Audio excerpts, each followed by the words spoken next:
Como bien sabemos, la mayoría de las lesiones intratesticulares son malignas y las lesiones extratesticulares, la mayoría de estas son benignas. Esto pues disminuye la importancia de caracterizar las masas que son extratesticulares.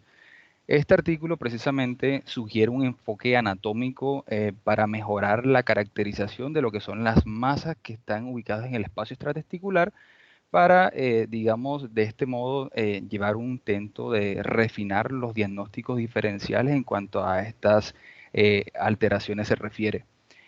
Hablando un poco de la anatomía, digamos, para tener una comprensión anatómica de lo que respecta al espacio extratesticular, vemos que la capa más superficial está dada por lo que es la piel.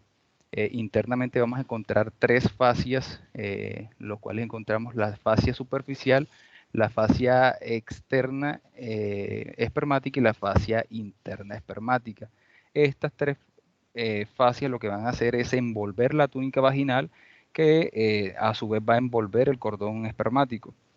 Luego esta túnica vaginal, que es la que vemos acá marcada, podemos observar en la imagen, digamos, un color casi que naranja, está compuesta por una capa parietal que va a cubrir lo que es la pared escrotal y una capa visceral que va a cubrir lo que es la túnica albuginea, que hace parte pues, de las estructuras intratesticulares.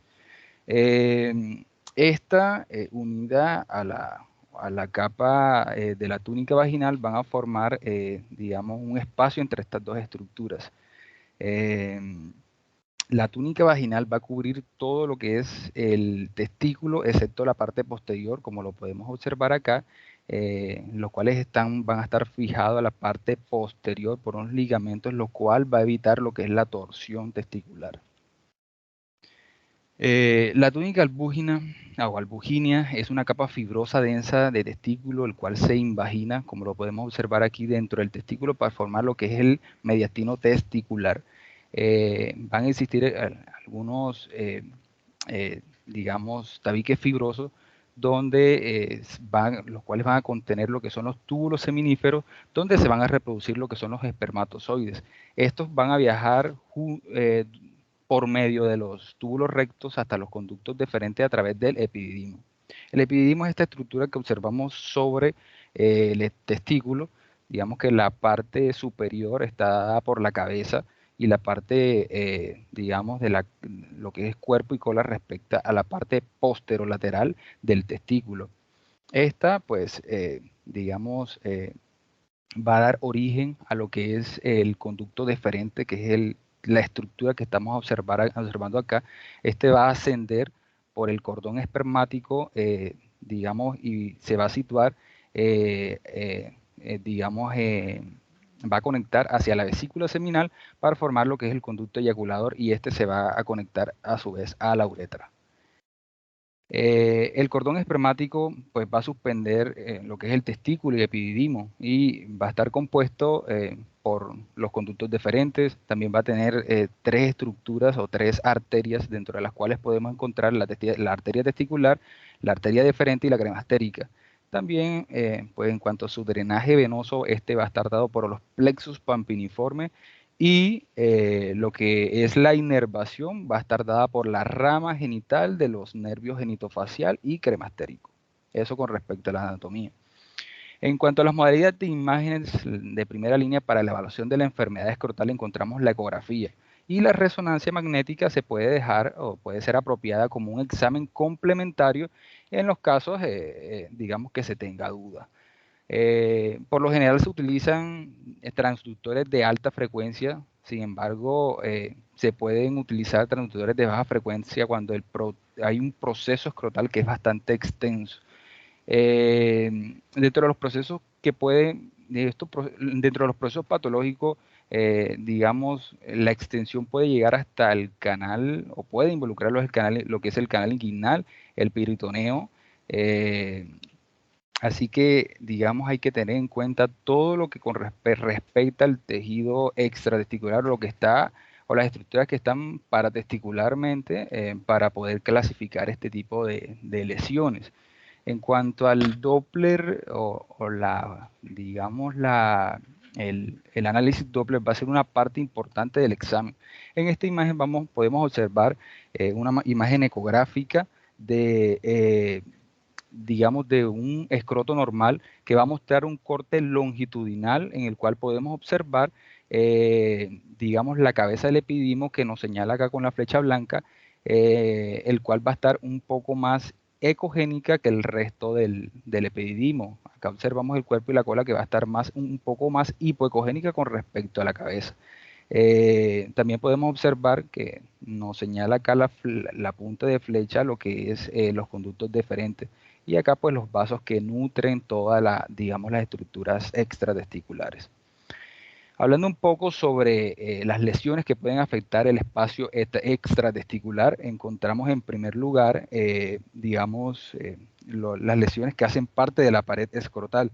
Encontramos el quiste de inclusión epidérmica, el cual es también conocido como quiste epidermoide, también lo podemos conocer como quiste sebáceo o quiste benigno común. Este se va a encontrar en zonas anatómicas y preferentemente como la piel del cuero cabelludo, la cara y con menos frecuencia se puede observar también en lo que es el escroto. Este va a surgir del infundíbulo de los folículos pulosos de los folículos pilosos y clínicamente lo podemos observar como un bulto firme, no doloroso, que se va a ubicar por debajo de la piel. Ecográficamente lo podemos observar como una masa sin vasculatura que va a ser bien delimitada, va a ser de forma redondeada y la ecogenicidad puede ser variable, puede ir desde una masa hipoecogénica hasta una masa hiperecogénica.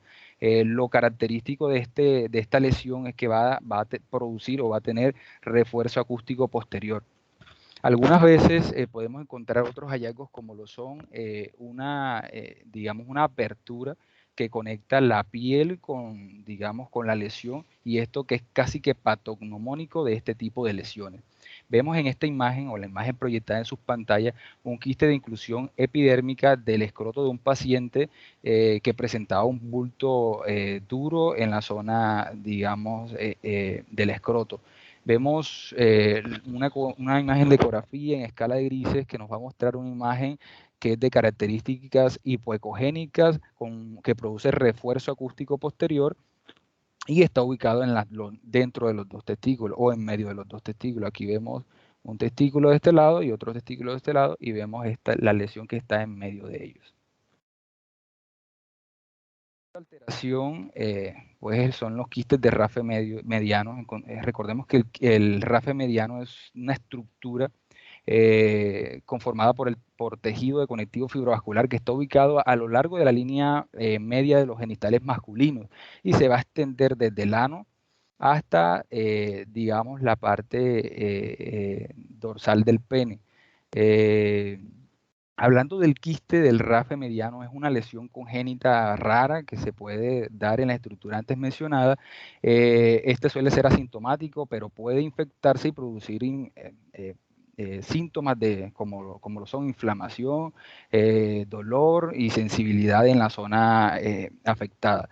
En la ecografía podemos ver que el quiste de rafe medio aparece como una lesión quística que va a ser avascular y va a estar ubicado en todo lo que es el rafe medio. También puede tener, digamos, forma o puede simular un cordón en la línea media entre los dos escrotos o los dos testículos.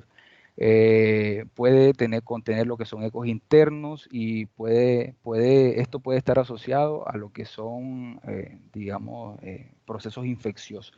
Encontramos aquí en la imagen proyectada una imagen panorámica de ecografía que nos va a mostrar una lesión superficial alargada que, digamos, se extiende desde la base del pene, acá como lo vemos en la parte anterior, hasta, digamos, a lo largo de todo el escroto hacia la parte posterior del mismo.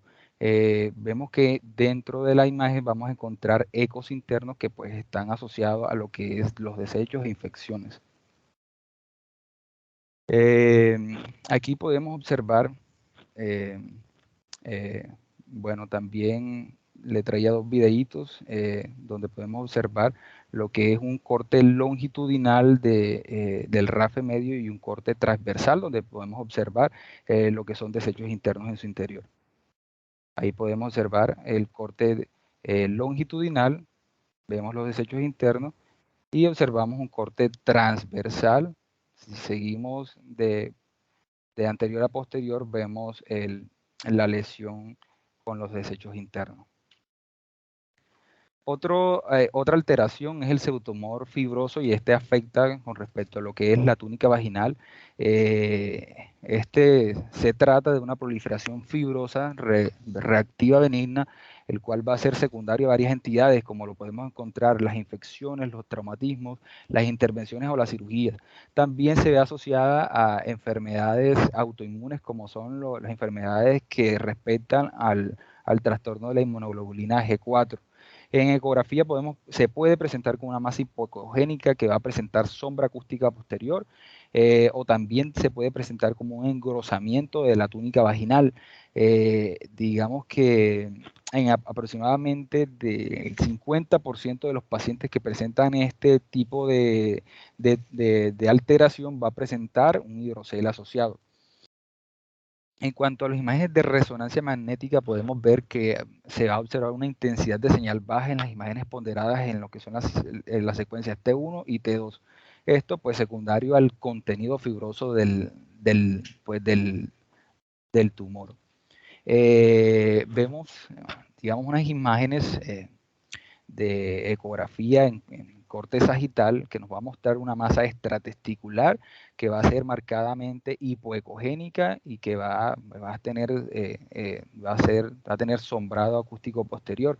En la imagen B podemos observar una imagen de resonancia magnética en adquisición sagital ponderada en T2 que va a mostrar una lesión extratesticular que va a ser hipointensa, ubicada en el escroto derecho, que va a estar posterior al testículo derecho y va a ejercer una fuerza de masa, un efecto de masa sobre el mismo.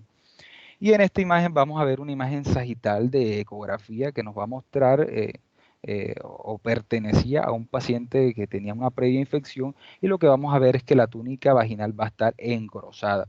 Esto fue compatible con lo que fue un pseudotumor fibroso difuso.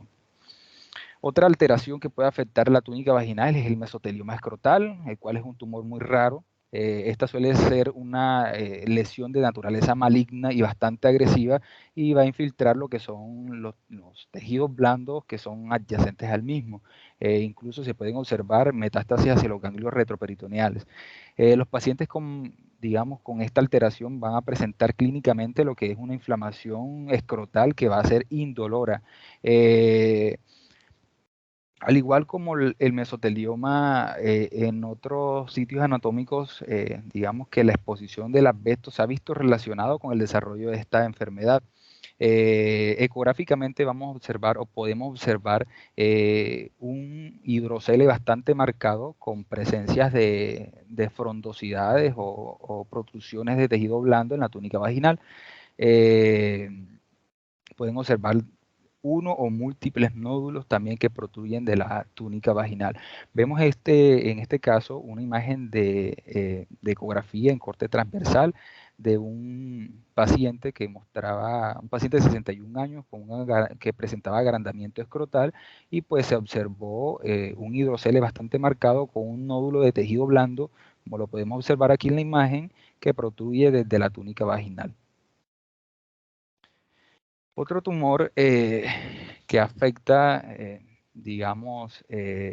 la parte extratesticular es el tumor adenomatoide, el cual va a surgir, o sea, la mayoría de veces surge del epididimo, pero también puede afectar lo que es la túnica.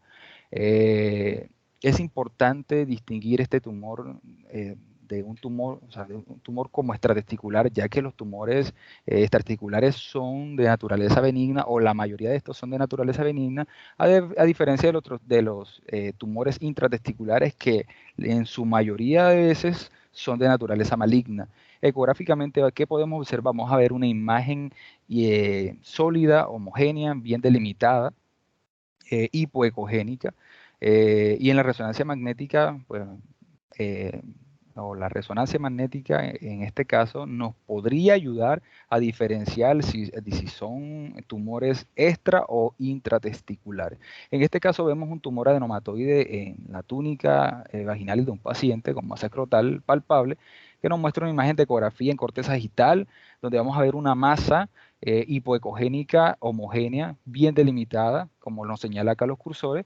Se pensó que era extratesticular porque el centro de la lesión, digamos, está ubicada en la túnica vaginal. Con respecto a las lesiones que afectan al túbulo, al sistema tubular, podemos encontrar el granuloma de las células espermáticas, el cual va a surgir como una reacción de cuerpo extraño a los espermatozoides extravasados en los pacientes con antecedentes de vasectomía. Esta lesión puede ubicarse en cualquier parte del sistema ductal, pero ocurre con mayor frecuencia a lo largo de los extremos cortales de lo que son los conductos deferentes después del procedimiento quirúrgico. Ecográficamente, ¿qué vamos a ver? Vamos a ver como una masa de características hipoecogénicas bien delimitadas que se va a acompañar de ectasia tubular. Esta naturaleza de la lesión va a ser benigna y puede ser asintomática, pero en algunos casos puede agrandarse y producir dolor. Vemos en sus pantallas, digamos, un caso de granuloma y ectasia producida, digamos, en un paciente con antecedente de vasectomía. Vemos en la imagen de la izquierda una ecografía panorámica en corte sagital que nos va a mostrar una área de ocupación dentro de la cola del epididimo que va a corresponder a una masa hipoecogénica. Y en esta imagen nos va a mostrar lo que son espacios quísticos que van a estar ubicados en la cola y cuerpo del epididimo, y además vamos a ver focos ecogénicos que van a representar lo que son espermatozoides agrupados. Aquí les traigo unos videitos también en el cual, digamos, podemos observar lo que se observa típicamente en esta presentación o esta lesión, con este tipo de entidad, donde podemos encontrar un signo clásico llamado la danza iliaria, que va a resultar del movimiento que producen los espermatozoides y pues que estos son captados por el transductor. Aquí podemos observar en este video sea más claro los movimientos que producen los espermatozoides aglutinados o agrupados. Otra lesión que puede afectar el espacio extratesticular, encontramos los cistoadenomas de la red testicular, de la red de testis, que por lo general son lesiones que surgen de la parte intratesticular, pero si estos sí son grandes, se pueden se pueden invadir el espacio transtesticular. En la ecografía vamos a diferenciar o se pueden diferenciar de los quistes epidimarios complejos, ya que el cistoadenoma va a presentar un mayor número de tabiques. En este caso vemos, en el caso de las imágenes proyectadas, vamos a ver un cistoadenoma de la red de testis o de la red testicular, de la red testicular, donde observamos una imagen de ecografía transversal, donde vamos a ver la red testicular intratesticular y una lesión quística multisegmentada. En esta imagen vamos a ver un corte longitudinal de ecografía que nos va a mostrar numerosos tabiques sin áreas de nodularidad que afecta o invade el espacio extratesticular. En cuanto a las lesiones que afectan el epididimo, podemos encontrar, digamos, el quiste epidimario y el espermatocele, que son unas de las que afectan esta región. Digamos que el espermatocele hace referencia, digamos, a un quiste de retención que se va a presentar en la cabeza del epididimo y que va a contener lo que son espermatozoides no viables, lo cual es causado por la obstrucción y dilatación del sistema tubular del mismo.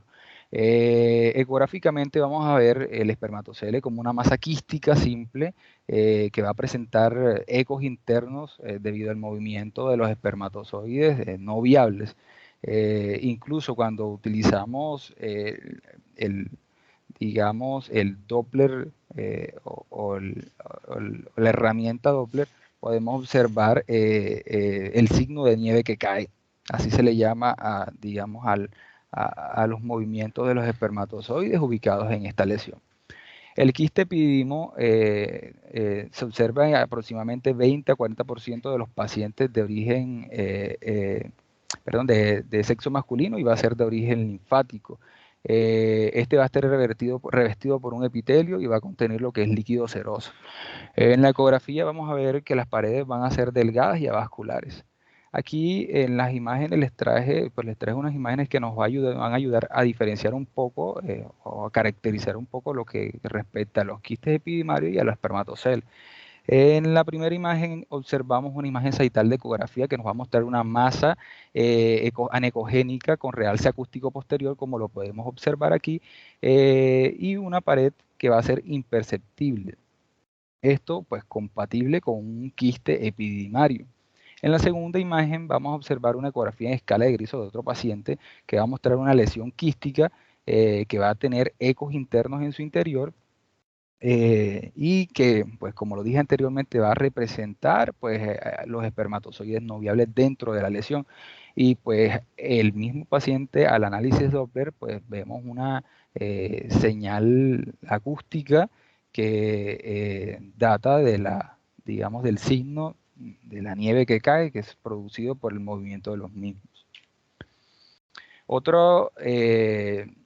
Digamos, otra lesión que afecta la parte extratesticular, encontramos el quiste epidermoide. El quiste epidermoide no es más que un tumor benigno que, digamos, se puede observar como un tejido o un nódulo sólido debido digamos, al contenido queratinizado.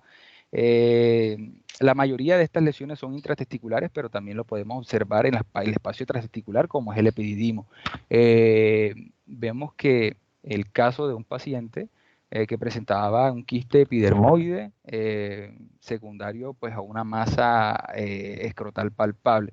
Vemos una imagen de ecografía que nos muestra un corte transversal que va a mostrar un nódulo que va a ser de características isoecogénicas y va a tener, digamos, la apariencia de una rebanada de cebolla, como se le conoce muy bien a estos hallazgos ecográficos que son típicos de este tipo de lesión.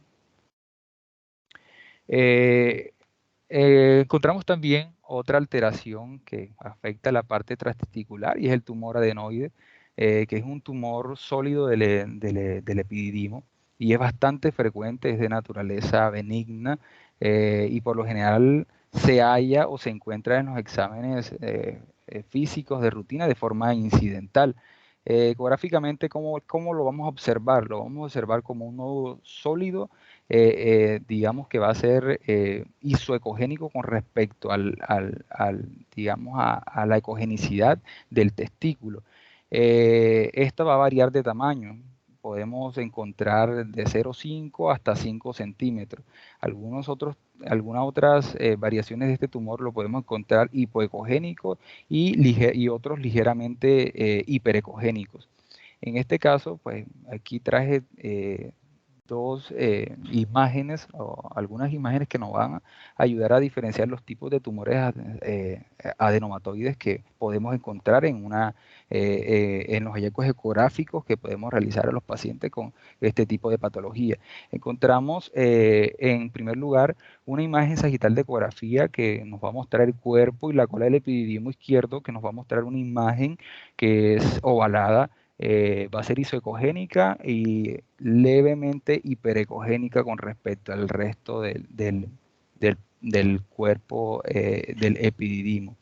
En la siguiente imagen vamos a observar una ecografía transversal de otro paciente que va a mostrar una masa que va a ser hiperecogénica y va a estar separada de lo que es de la cola del epididimo. Tanto la imagen A como la imagen B muestran pues la naturaleza variable de este tumor.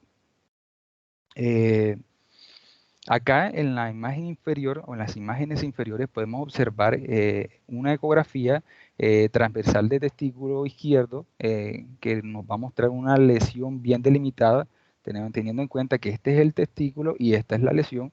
Vamos a ver una lesión bastante, digamos, que va a ser ligeramente ecogénica con respecto al testículo adyacente. A este paciente se le realizó una resonancia magnética y acá podemos ver una imagen, digamos, en secuencias T2 en corte coronal, donde nos va a mostrar que la lesión se va a ubicar por debajo inferior del testículo izquierdo y va a ser, digamos, una intensidad señal muy similar a lo que es el testículo. Esta lesión se extirpó y histológicamente se confirmó que se trataba de un tumor adenomatoide. Inicialmente se pensó que era un testículo supernumerario, pero se confirmó por histopatología. El cistoadenoma papilar del epididimo es otra neoplasia muy frecuente del epididimo y puede asociarse a la enfermedad de von Hippel-Lindau, recordando que esta es una enfermedad genética hereditaria que lo que hace es que crezcan digamos, cierto número de tumores que van a ser tumores sólidos y quísticos en varias partes del cuerpo, como podemos encontrar el encéfalo, la médula espinal, los oídos, las glándulas suprarrenales e incluso el aparato reproductor. Está establecido que los hombres que sufren de esta enfermedad desde el 25 al 60% van a tener afectación del órgano reproductor. ¿Y cómo vamos a ver estas lesiones en ecografía? Pues van a ser de característica quística o puede parecer también sólido por los espacios quísticos reducidos de la misma. Su tamaño va a oscilar entre un tamaño de 0,5 a 8 centímetros y va a ser, digamos, de característica hipervascular al análisis Doppler. Podemos encontrar aquí en la imagen proyectada de un paciente que tenía antecedentes de enfermedad de von Hippel-Lindau y pues presentaba un cistoadenoma epidimario. En la primera imagen podemos encontrar un corte sagital de ecografía que nos va a mostrar una masa epidimaria que va a ser sólida y heterogénea. Aquí vamos a encontrar digamos, la misma masa anteriormente expuesta, pero con análisis Doppler que va a ser de características hipervascular. Acá vamos a encontrar una imagen de resonancia magnética del mismo paciente que nos va a mostrar unas masas que van a realzar, digamos, y van a afectar lo que es el tronco encefálico, la columna vertebral, que, digamos, fueron compatibles con hemangioblastomas. Y en esta imagen podemos ver también en un caso, pero digamos de origen o de característica papilar, en un paciente con la misma antecedente de la enfermedad von Hippel-Lindau, que va a mostrar una masa epidimaria con, digamos, apariencias quísticas y sólidas. En cuanto a las neoplasias malignas del epididimo son raras, pero puede presentarse alteraciones malignas como lo son el linfoma y la enfermedad metastásica. Pueden extenderse hasta el espacio intratesticular, lo que es un hallazgo importante y, digamos, de bandera roja nos debe hacer alertar que se trata de, digamos, de una lesión de origen o de naturaleza maligna. Cuando encontremos una lesión que afecte tanto el espacio intratesticular, nos debe hacer sospechar que se trate de alguna esta patología, como pueden ser linfomas, leucemias o incluso las metástasis. Pero esto no siempre es así, porque hay algunos procesos infecciosos inflamatorios, como lo son la sarcoidosis y la tuberculosis, que también van a afectar estas regiones. Vemos en la imagen proyectada en sus pantallas, en la primera imagen vemos un caso de un paciente con leucemia que afecta el espacio tanto testicular como el epidimario. Acá en la imagen B vamos a mostrar, podemos observar el caso de un carcinoma embrionario que va a afectar tanto el testículo como lo que es la cola del epididimo y los conductos deferentes.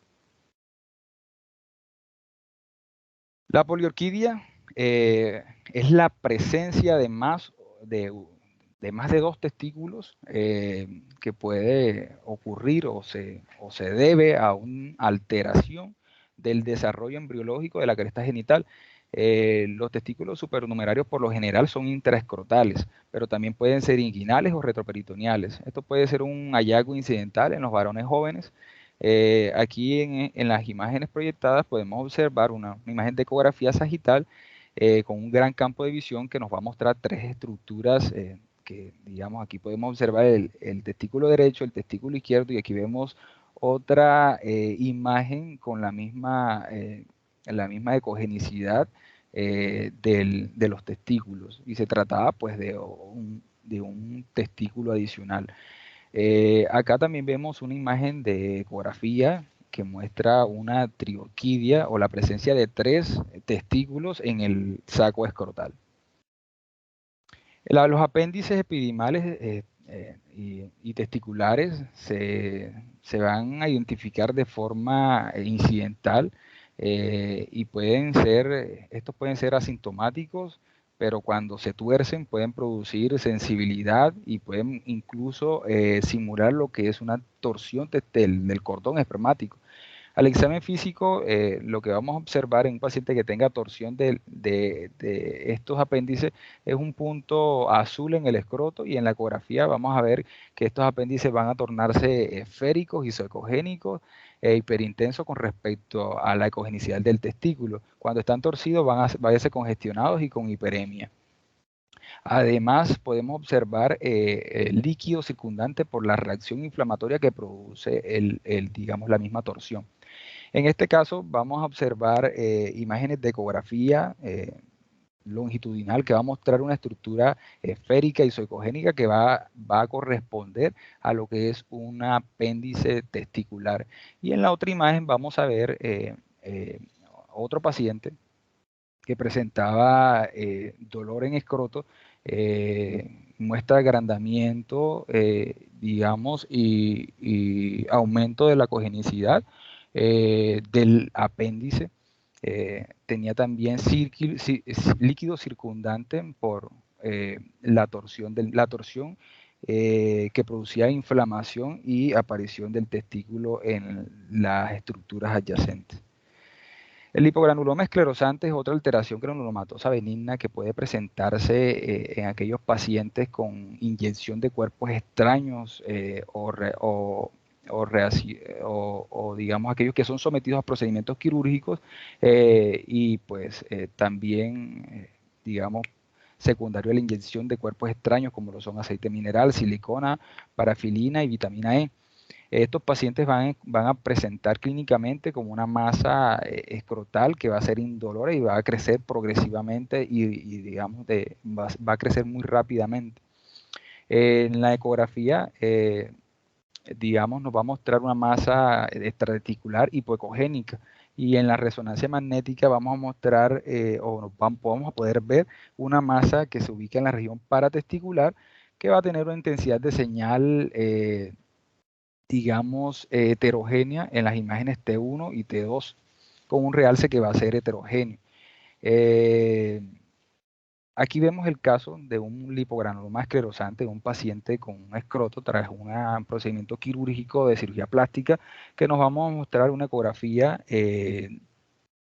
que muestra una apariencia completamente blanca, o en signo de tormenta de nieve, debido a la disminución de la velocidad del haz de ultrasonido por la presencia de la silicona.